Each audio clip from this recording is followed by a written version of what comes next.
वैभव बालदांबरोबर आणखीन एक पदार्थ घेऊन आले, तो म्हणजे मुगाचा पायसम. पायसमसाठी लागणारं साहित्य: 1 वाटी मुगाची डाळ, 1 वाटी गूळ, 1 वाटी ओल्या नारळाचा चव, आवडीनुसार सुकामेवा, मी मनुका, काजू आणि बदाम असं घेतलेलं आहे, थोडं तूप, वेलदोड्याची पूड आणि केशरी रंग किंवा इसेन्स. आपण घेतलेलं आहे आटवलेलं दूध.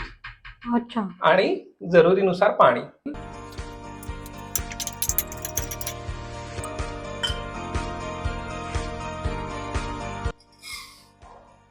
ही डाळ थोडीशी गुलाबी होईपर्यंत आपल्याला तुपात परतून घ्यायची आहे. तिचा रंग थोडा बदलणं आणि डाळीचा कच्चा वास जाणं हे लक्षण असतं की आपली डाळ परतून झालेली आहे.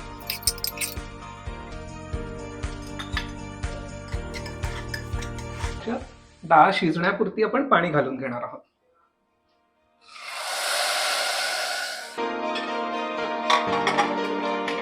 त्यासाठी मी साधारण 1.5 वाटी पाणी घेऊन त्यामध्ये 1 वाटी गूळ मिसळणार आहे.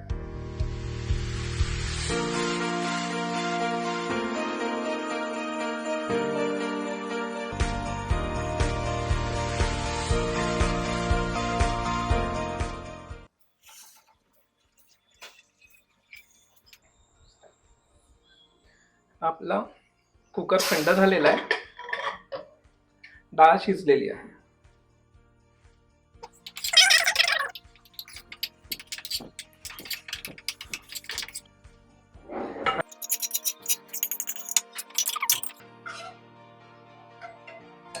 गुळाच्या पाण्याचं मिश्रण थोडीशी उकळी येण्यासाठी परत आपण गॅसवर ठेवलंय.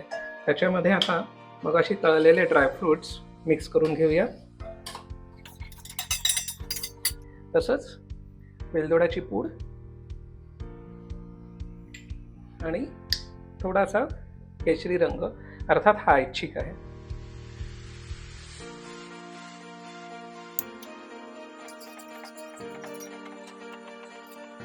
आता याला उकळी आली आहे आणि तुम्ही बघाल तर साधारण मध्यम दाट असलेली ही मुगाच्या डाळीची गुळासकटची खीर तयार आहे.